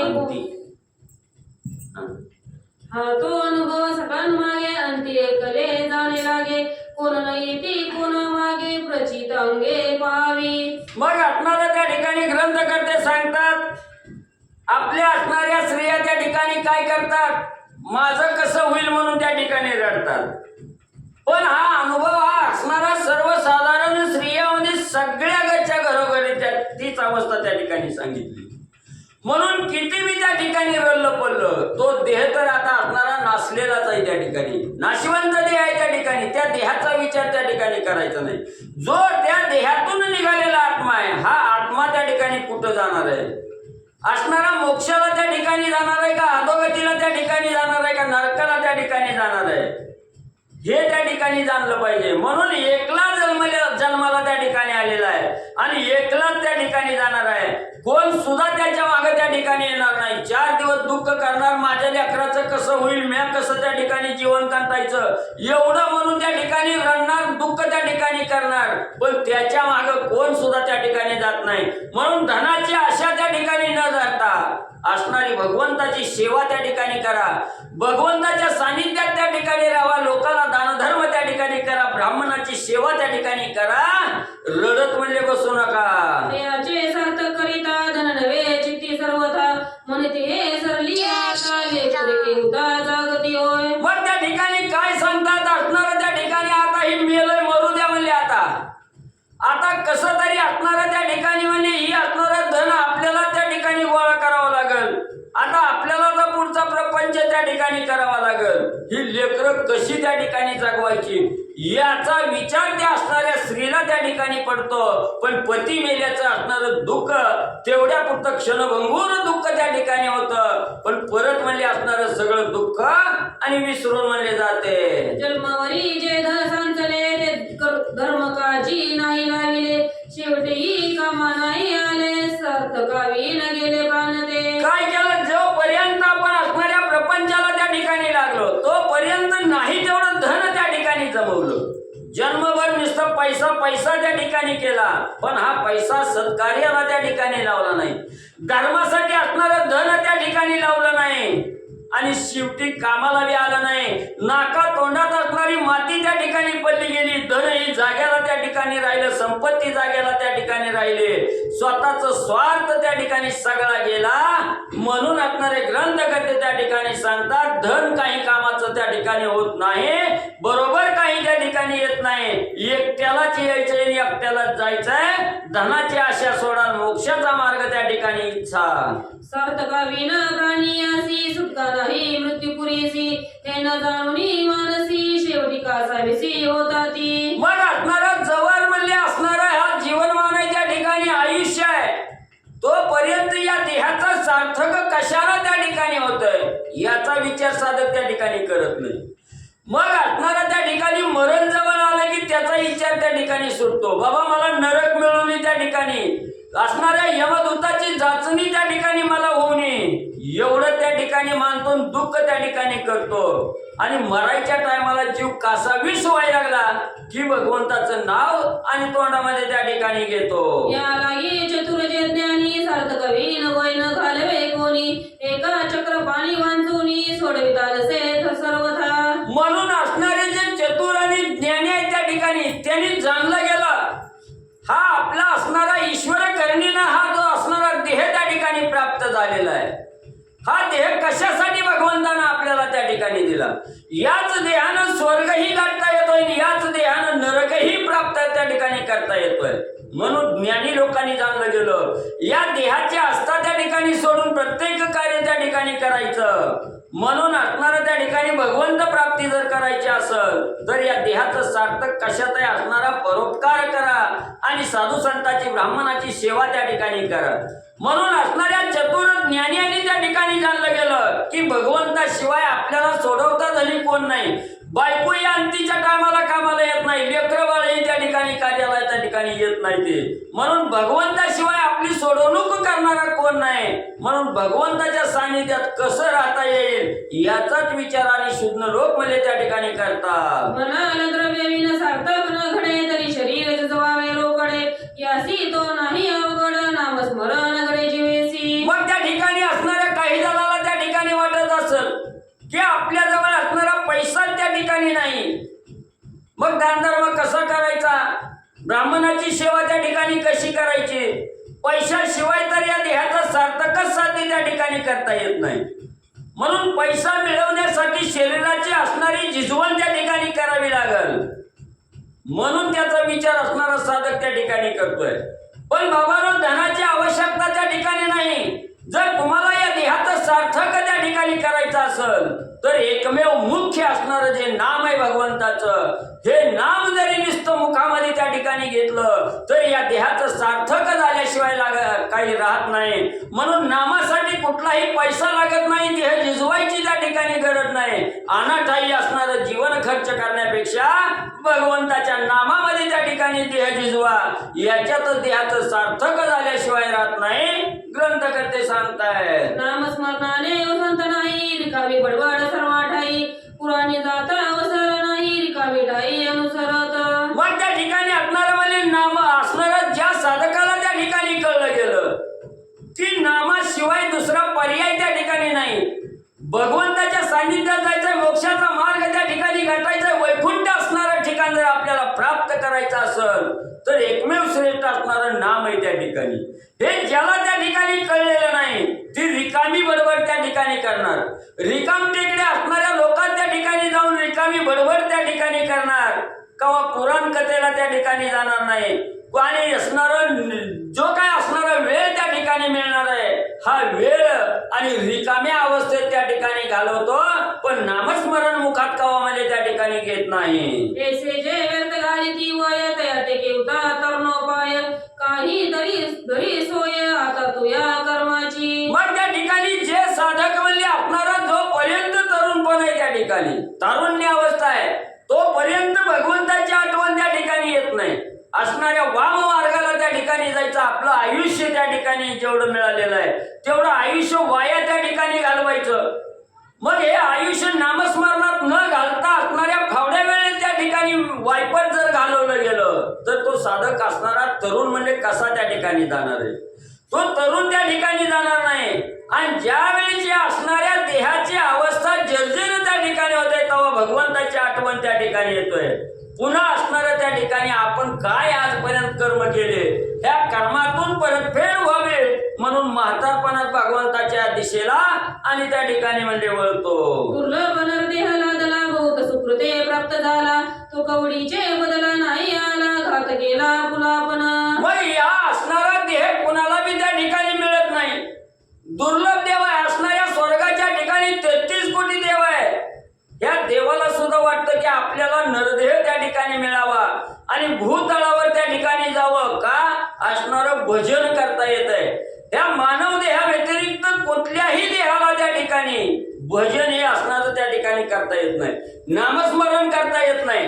म्हणून हा दुर्लभ देह आहे, अनाठाई अनायासे असणारा देह त्या ठिकाणी आपल्याला मिळालेला आहे.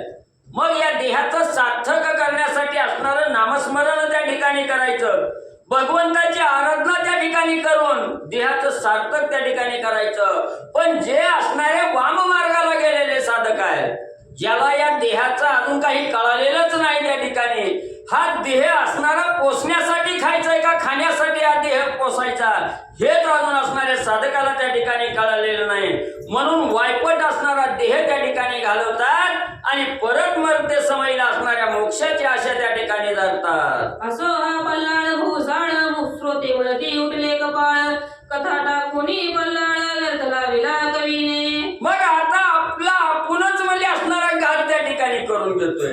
ही कथा सांगत असताना ग्रंथकर्ते त्या ठिकाणी सांगतात, आता असो म्हणजे एवढा जर पाल्ला लावला तर श्रोते मंडळी तुम्ही म्हणसाल आमचं कान कटाळलं ऐकून ऐकून, काय उगा म्हणजे आमचा ही वेळ त्या ठिकाणी घ्यायला लागले, ते उगा ही असणारं पाल्ला म्हणजे त्या ठिकाणी या कथेला म्हणजे लावलंय म्हणून तुम्ही नाराज त्या ठिकाणी होताल, म्हणून दोष त्या ठिकाणी देऊ नका. ह्याला असणारं त्या ठिकाणी वाईट आणि त्या ठिकाणी म्हणजे मानू नका. दृष्टांती बोलणे लागे म्हणून यावो रागे, कथा राहिली जी मागे परिसांगे सर्वही. म्हणून श्रोते मंडळींनो तुम्ही सज्ञान आहात, महेशाची मूर्ती असणारी त्या ठिकाणी तुम्ही म्हणजे श्रोते मंडळी आहात. म्हणून म्हणजे इथं असणारे दृष्टांत देत असताना किंवा पल्ला त्या ठिकाणी लावला म्हणून मनाच्या ठिकाणी राग येऊ देऊ नका. ही जी काय असणाऱ्या कथानुसार म्हणजे जो प्रसंग त्या ठिकाणी आठवला तो त्या ठिकाणी सांगितला. म्हणजे असणारा ही ऐकल्यानंतर तुमच्या सुद्धा मनाला त्या ठिकाणी वाटावं की आपण या देहासाठी देह पोसण्यासाठी खातोय का खाण्यासाठी हा देह त्या ठिकाणी घालवतोय, हे आपल्याला बी त्या ठिकाणी कळावं आणि त्याच्यातून आपल्याला जाण त्या ठिकाणी व्हावी, मनाची उकल व्हावी, सन्मार्गाचा मार्ग त्या ठिकाणी आपल्याला दिसावा आणि मुखामध्ये नामस्मरणाची आवड त्या ठिकाणी निर्माण व्हावी. एवढ्यासाठी एवढा पल्ला लावला. मनाच्या ठिकाणी राग म्हणजे धरू नका. इतर स्त्रिया बरी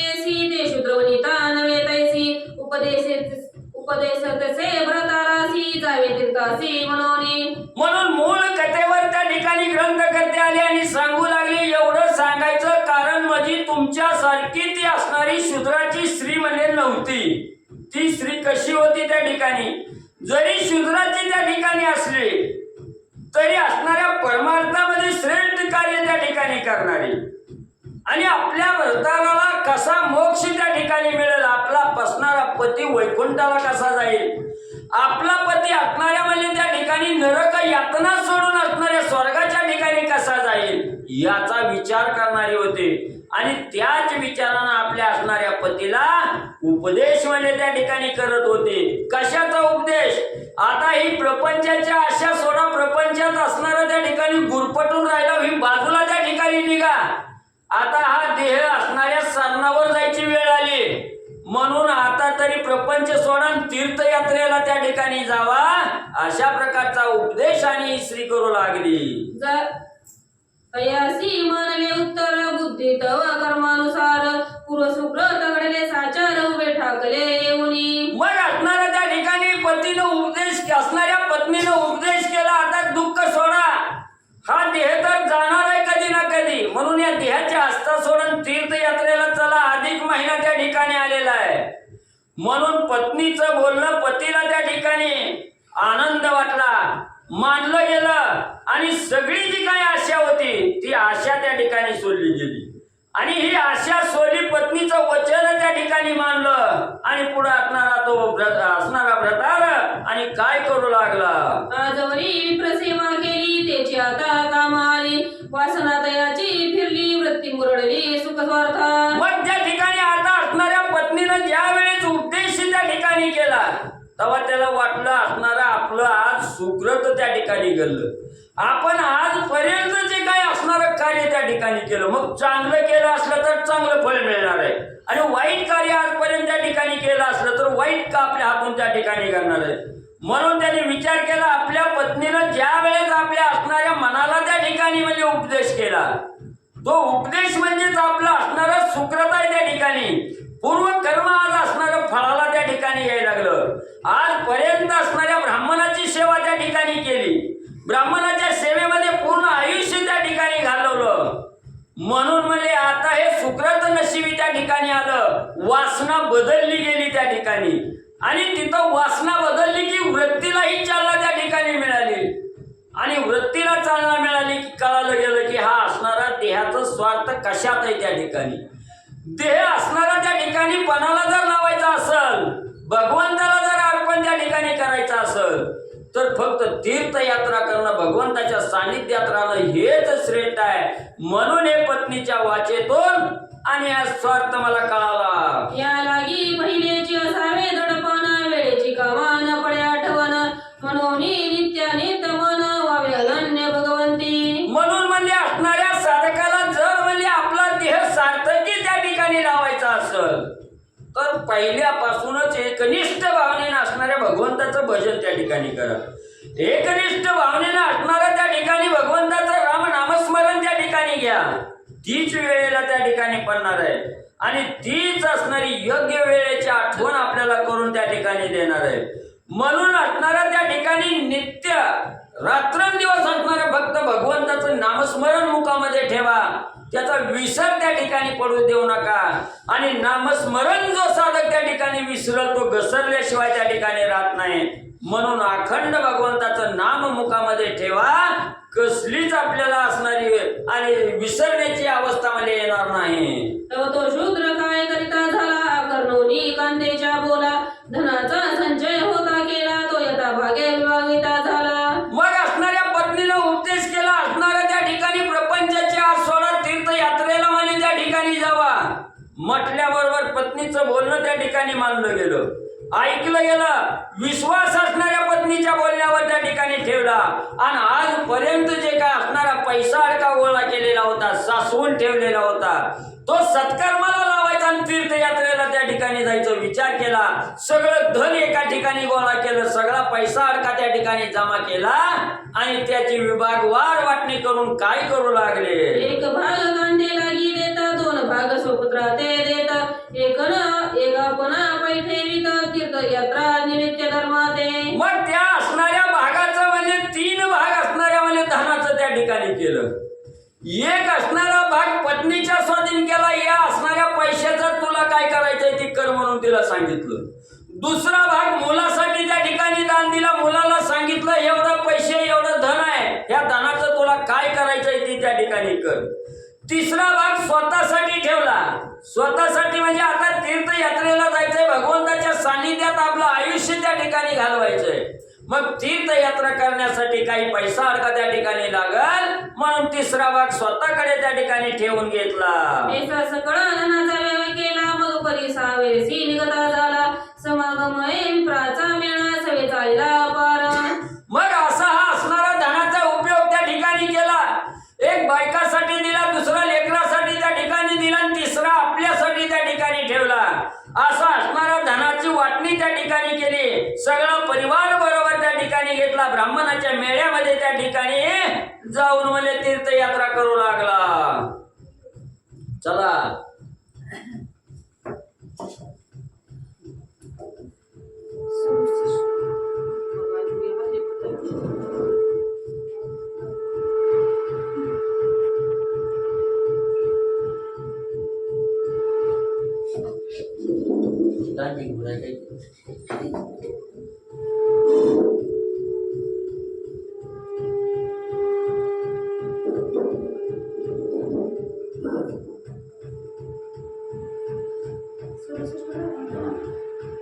श्री गणेशाय नमः, श्री सरस्वतीय नमः, श्री प्रभू रामचंद्राय नमः. मार्गी जाता सकळांचा सेवका हाती समाचार त्यांचा, घेत असे पदार्थांनी साचा, कधी स्वधनाचा व्यय पाय. मग असणारा त्या ठिकाणी ब्राह्मणाच्या मेळ्यामध्ये असणारा हा शूद्रमल्ली त्या ठिकाणी यात्रा करण्यासाठी जाऊ लागला. आणि मार्ग क्रमानं करत असताना त्या ठिकाणी म्हणले जे असणारे सेवक आहेत त्या ठिकाणी, त्या सेवकाकडून असणारा जो काही आपल्या घरचा समाचार आहे, बातमी आहे, माहिती आहे, ती माहिती त्या ठिकाणी घ्यायची. आणि सेवकाला असणारं काही पदार्थ जर खाऊ वाटलं, काही गरज त्या ठिकाणी वस्तूची लागली, त्या सेवकाला त्या ठिकाणी आणायला सांगायचे. आणि असणाऱ्या सत्कर्मासाठी जे काही पैसा आहे आपल्या पदरी ठेवलेला, तो पैसा आणि सत्कार्यासाठी त्या ठिकाणी म्हणजे उपयोग करू लागला. असे करिता दया ते प्राप्त झाले गौतमी ते, वास्तव केले तेथे मासपर्यंत ते ठाई. मग असं असणारा मार्ग क्रमानं करत करत करत करत गौतमी तीरावर म्हणजे त्यांची तीर्थयात्रा त्या ठिकाणी आली. आणि गौतमी तीरावर आल्याबरोबर 1 महिना आणि ही सर्व तीर्थयात्रेकरू जे होते ते 1 महिनाभर त्या असणाऱ्या गौतमी नदीच्या तीरावर आणि वास्तव्य करून राहिले. तव तो पुरुषोत्तमास सकळ जाणुनी जनजाती स्नानास, आपणही उठत बैसत जातास सर्वामागे स्नानासी. पण त्याच वेळेस असणारा अधिक महिना त्या ठिकाणी होता. अधिक महिन्याचं पुरुषोत्तम मासाचं महत्व ज्याला त्या ठिकाणी कळालेलं होतं, तो श्रेष्ठ आहे, पुण्य कमवण्याचा असणारा या ठिकाणी महिना आहे हे जाणलं गेलं. आणि सर्व काही तीर्थयात्रेकरू होते त्या ठिकाणी, ते गौतमी नदीमध्ये स्नानाला त्या ठिकाणी जात होते. याच्या देहाला असणारा कुष्ठरोग त्या ठिकाणी लागलेला होता, म्हणून चालता येत नव्हतं, पळता त्या ठिकाणी येत नव्हतं.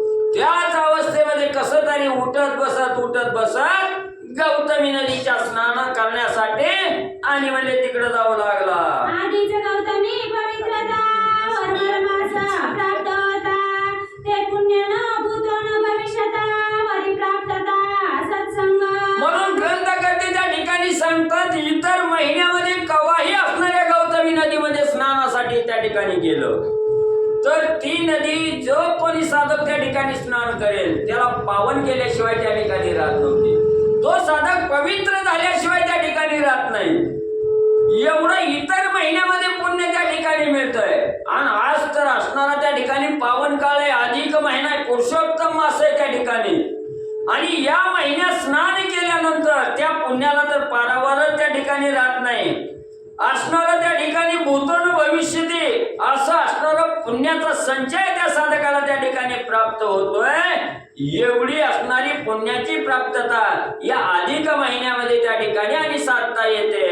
एक गंगाबिंदू जगटता शरीरी तात्काळ होया पापाची गोवरी, संत ब्राह्मणा सेवा दयावरी हे तो अधिक होय पै. मग ग्रंथकर्ते त्या ठिकाणी जो साधक असणाऱ्या या म्हणले असणाऱ्या तीरावर म्हणले गौतमी तीरामध्ये असणारे आंघोळ करण्यासाठी त्या ठिकाणी गेला, स्नानाला गेला. नुसतं त्याचा एक थेंब जरी त्या पाण्याचा आपल्या अंगावर त्या ठिकाणी पडला तर पर्वता एवढं पातळ एका क्षणात त्या ठिकाणी नाहीसं होतंय. नुसतं एक थेंब त्या ठिकाणी पडला तर. आणि असणारा हा तर शूद्र त्या ठिकाणी होता, कुष्ठ अंगाला त्या ठिकाणी भरलेला आहे, गौतमी नदीमध्ये स्नानाला त्या ठिकाणी गेलेला आहे. तो पावन झाल्याशिवाय त्या ठिकाणी राहणार आहे का? अजून श्रेष्ठ काय आहे, आयुष्यभर आपलं असणारं जीवन त्या ठिकाणी ब्राह्मणाच्या सेवेमध्ये कंठित त्या ठिकाणी घातलेलं आहे. ब्राह्मणाची सेवा करण्यामध्ये आयुष्य त्या ठिकाणी घालवलं आणि वर्ण असणाऱ्या या गौतमी नदीचं स्नान त्या ठिकाणी घाललं. काय असणारं पाप त्या ठिकाणी शिल्लक राहणार आहे? ग्रंथकर्ते सांगतात.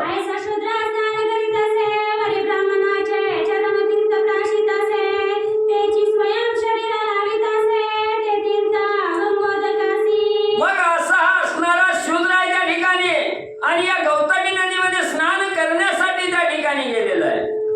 स्नान केलं, ब्राह्मणाचं असणारं चरण क्षालन त्या ठिकाणी करायचं, पाय धुवायचं आणि त्या पाय धुतलेलं पाणी त्या ठिकाणी आपण स्वतः त्या ठिकाणी पित होता.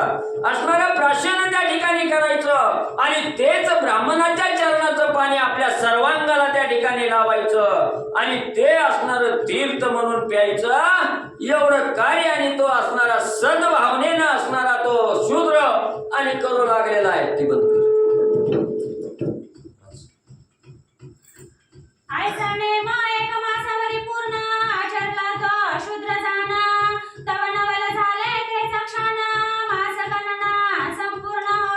मग त्या ठिकाणी असा असणारा पूर्ण महिनाभर म्हणजे जोपर्यंत अधिक मास आहे त्या ठिकाणी तोपर्यंत त्यानं रोजचं असणाऱ्या ह्या म्हणजे त्या ठिकाणी गौतमी नदीमध्ये आंघोळ करायची, ब्राह्मणाचं असणारं पाय धुवायचं, पाणी धुतलेलं तीर्थ प्राशन त्या ठिकाणी करायचं, तेच पाणी सगळ्या अंगाला त्या ठिकाणी लावायचं. असं हे 1 महिना पूर्ण त्या ठिकाणी कार्य त्या ठिकाणी केलं आणि पूर्ण हा अधिक महिना त्या ठिकाणी संपत आला असताना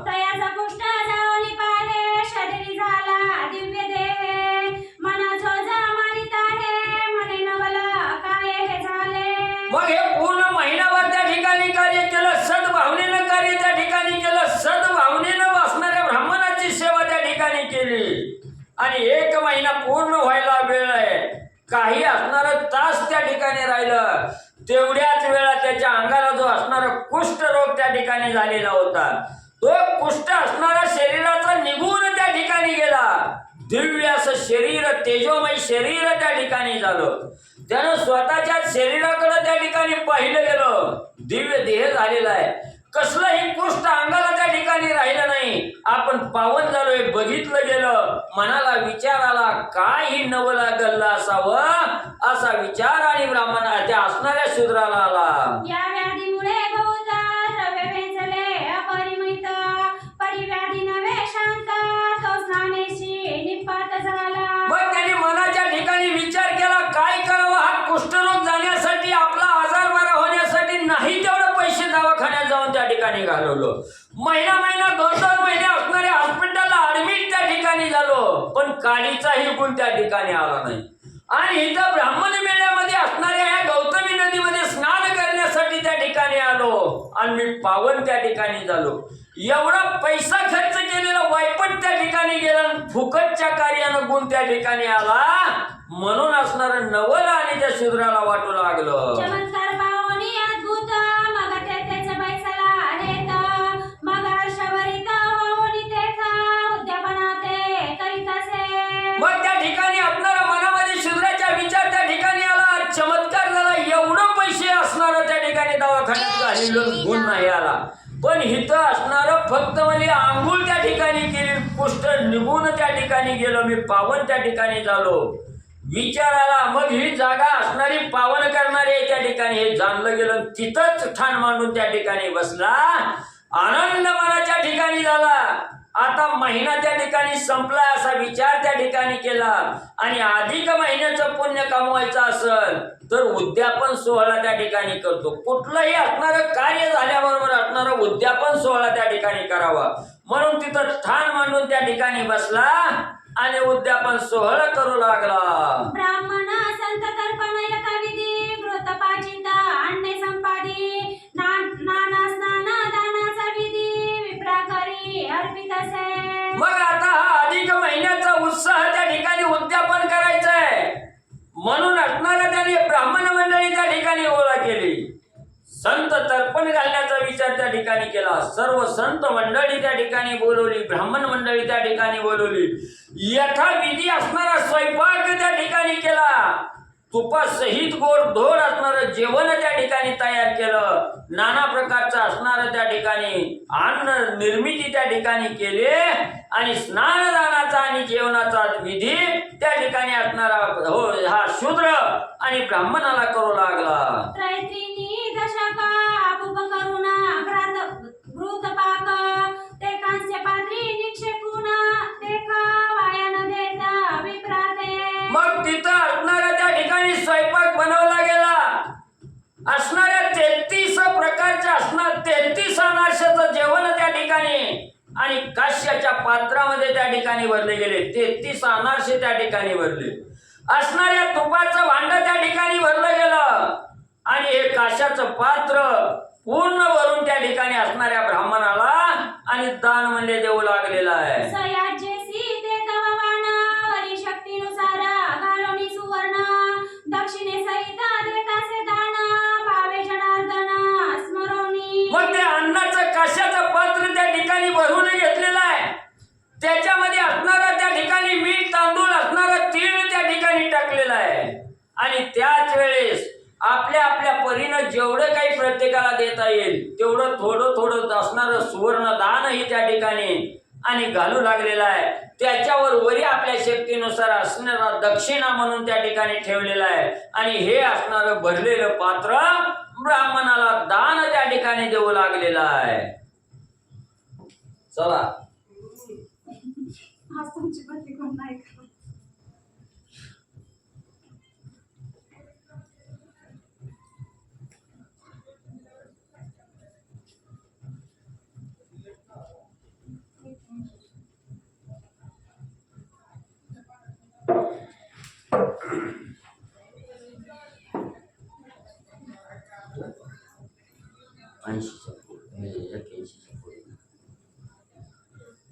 श्री गणेशाय नमः. श्री सरस्वती नमः. प्रभु रामचंद्राय नमः. आईचे उद्यापन करुनिया उल्हासे शिरायला त्याच ठाया नित्य स्मरुनी केशवराया स्नान सारी गंगोदकी. परत असणाऱ्या त्या शूद्रांनी म्हणली घराकडला विचार त्या ठिकाणी सोडला आणि जिथं आपला असणारा कुष्ठरोग त्या ठिकाणी जाऊन म्हणले हा दिव्य देह त्या ठिकाणी आपल्याला मिळाला म्हणून ही जागा सोडायची नाही असा विचार त्या ठिकाणी केला. एवढं सगळं ब्राह्मणाला असणारं दान दक्षिणा त्या ठिकाणी दिली, भोजन त्या ठिकाणी दिलं, तिथंच स्थान मांडून त्या ठिकाणी राहायला गेला.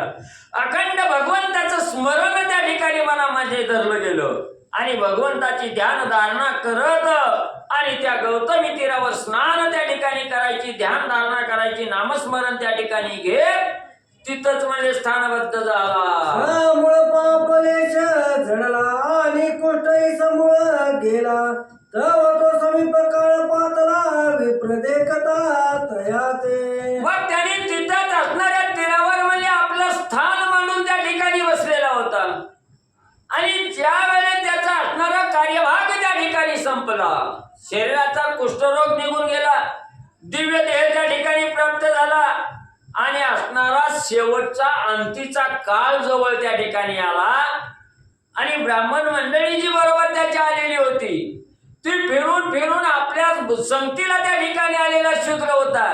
तो कुठाय म्हणून त्याला पाहण्यासाठी आणि त्या ठिकाणी आले असताना हे विष्णुदूत हे मुनी तत्काळ वाईला विमानी ऐसनी तालाची आगाध करणी पावला निर्वाणी मोक्षाते. मग आपला संगतीदार त्या ठिकाणी आलेला होता, शूद्र आलेला होता. तो कुठाय म्हणून बघण्यासाठी त्याच्या ठिकाणाकडं ही असणारी ब्राह्मण मंडळी त्या ठिकाणी आली, त्याला पाहू लागली. तर त्यावेळेस असणाऱ्या विष्णू भगवंताची दूत त्या ठिकाणी विमान घेऊन आलेले होते.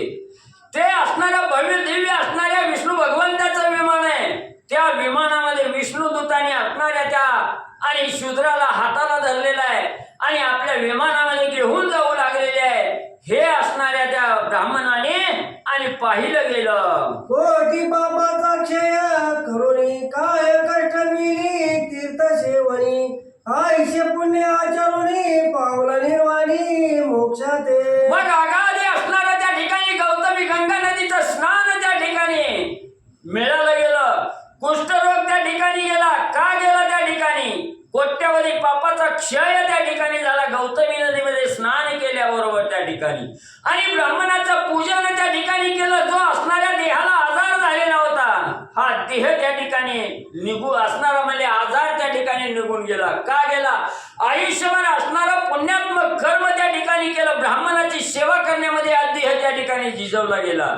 आणि अधिक मासामध्ये गौतमीचं स्नान त्या ठिकाणी घडलं गेलं. म्हणून निर्वाणीच्या टायमाला शेवटच्या टायमाला अंतीच्या टायमाला भगवंत त्या ठिकाणी धावला मोक्ष प्राप्त करून त्या ठिकाणी दिला. ग्रंथकर्ते सांगतात आधी अर्पावे मग पावावे जैसे द्यावे तैसे घ्यावे शरीर कष्ट भोगावे मग पावावे सुखाते. म्हणून ग्रंथकर्ते त्या ठिकाणी सांगतायत आपल्याला जर मनाच्या ठिकाणी चांगली इच्छा त्या ठिकाणी जर करायची असेल तर त्याच्यासाठी काहीतरी अगोदर द्यावं लागतंय मग त्या ठिकाणी घ्यावं लागतंय. म्हणून हातातला 10 रुपये खर्च केल्याशिवाय 15 रुपये त्या ठिकाणी प्राप्त होत नाहीत. म्हणून आधी काहीतरी दुसऱ्याला त्या ठिकाणी द्यावं लागतंय तेव्हा दुसऱ्याचा आपल्याला त्या ठिकाणी प्राप्त होतंय. जसं आपल्याला करणे करायचे आहे तेच आपल्याला फळ त्या ठिकाणी तसंच मिळणार आहे. म्हणून ग्रंथकर्ते त्या ठिकाणी सांगतात हे शरीर जर आपण योग्य कार्यासाठी त्या ठिकाणी कष्टवलं गेलं या शरीराचा पुरेपूर उपयोग असणाऱ्या सत्कार्यासाठी जर त्या ठिकाणी केला तर हा शरीर एक ना एक दिवस मोक्षाला गेल्याशिवाय त्या ठिकाणी राहत नाही. हा देह असणाऱ्या भगवंताच्या चरणाला लीन त्या ठिकाणी झाल्याशिवाय राहत नाही. म्हणून आपण कुठला असणारा त्या ठिकाणी इच्छा मनाच्या ठिकाणी धारण करायची आहे तसं कार्य त्या ठिकाणी करा तुमची इच्छा परिपूर्ण होईल. जैसे व्यवहारी देता धन आत्वा सेवाईची धन्य ते वेदा सहित येत परतून ते विजान हे गोष्टी. म्हणून त्या ठिकाणी असणारे ग्रंथकर्ते सांगताय जसं आपण म्हणजे असणारा व्यवहार त्या ठिकाणी देण्या घेण्याचा त्या ठिकाणी करतो. आपण त्या ठिकाणी 1 महिन्यासाठी त्या ठिकाणी 10 रुपये म्हणजे असणारा दुसऱ्याला त्या ठिकाणी दिलं तर तो त्याला जे काय असणारं व्याज त्या ठिकाणी ठरलेलं आहे.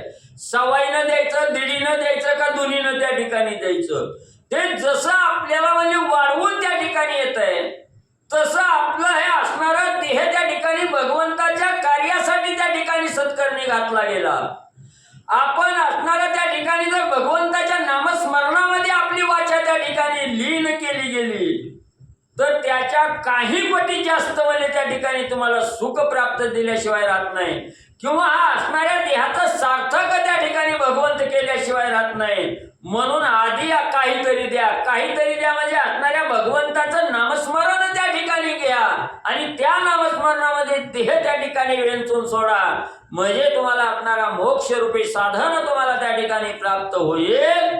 ग्रंथकर्ते सांगतात प्रतिभावे अर्पिता हडका मी करार घेई फुका वश झालं बाबा एका स्वपदीने का नेही तयाते. मग असणाऱ्या त्या ठिकाणी भगवंत सांगतायत की असणाऱ्या त्या ठिकाणी मला जर काही अर्पण त्या ठिकाणी करायचं असेल तर त्या ठिकाणी भक्ती आहे म्हणले मला भक्ती त्या ठिकाणी आवडते आहे. आणि जो साधक असणाऱ्या भक्ती रूपाने त्या ठिकाणी माझ्या जवळ जर त्या ठिकाणी आला वरपांगी नाही अंतःकरणातून ज्या साधकानं भक्तीला आपण दिलेला आहे भक्तीला त्या ठिकाणी जवळ केलेला आहे तो साधक त्या ठिकाणी मला त्या ठिकाणी आवडतो.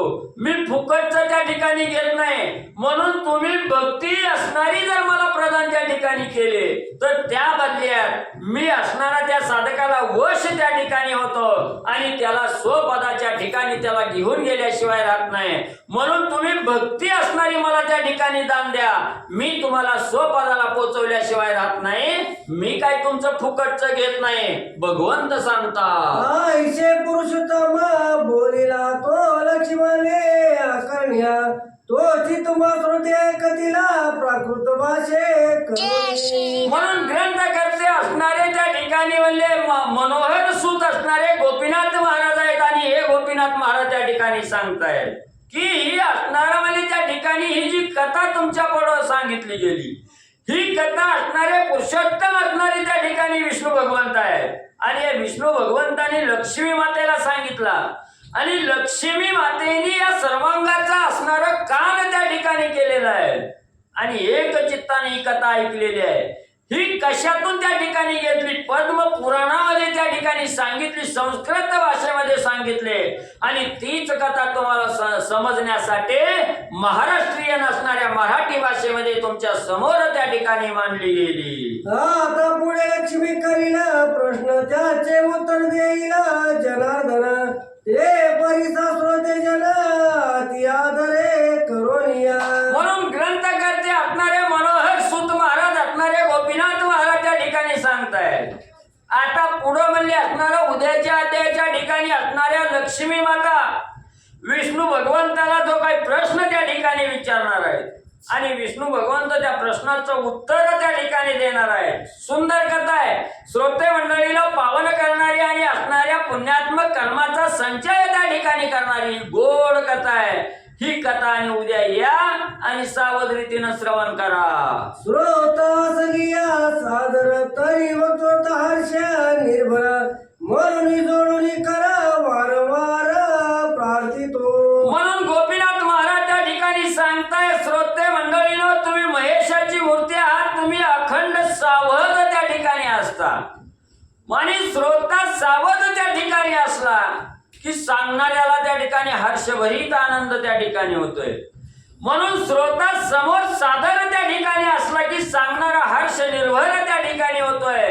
म्हणून तुम्हाला हात जोडून विनंती करून त्या ठिकाणी सांगतो हित या सर्वांगाचं कान त्या ठिकाणी कारण झोपी न जाता कथा सावध रीतीनं त्या ठिकाणी ऐका. जैसे वृक्ष मुळ घालिता उदक मग तो पोपावे अधिकाधिक तैसा सुरती असल्या नेटका पोपावे देख वागलेली. कसं आहे म्हणजे त्या ठिकाणी असणारं एखाद्या झाडाचं रोपटं त्या ठिकाणी लावलं दिवसेंदिवस त्याला दररोज जर न कटावता त्या ठिकाणी पाणी घातलं जसं तुम्ही पाणी घालाल तसं म्हणजे त्या रोपट्याची वाढ त्या ठिकाणी होते. ते रोपट एके दिवशी आपल्याला फळ त्या ठिकाणी देतं.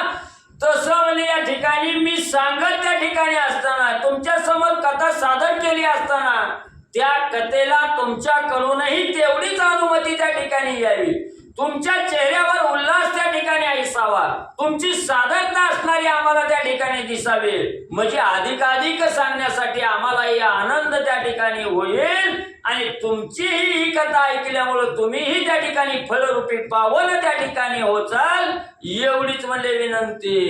इति स्वाती श्रीमलक्ष्मी ग्रंथ पद्मपुराणाचे समत मनहर सुत विरहित एक विशंतीतमाध्याय गोडा श्रीकृष्णार्पणमस्तु शुभम भवतु पुंडलिकावरती श्री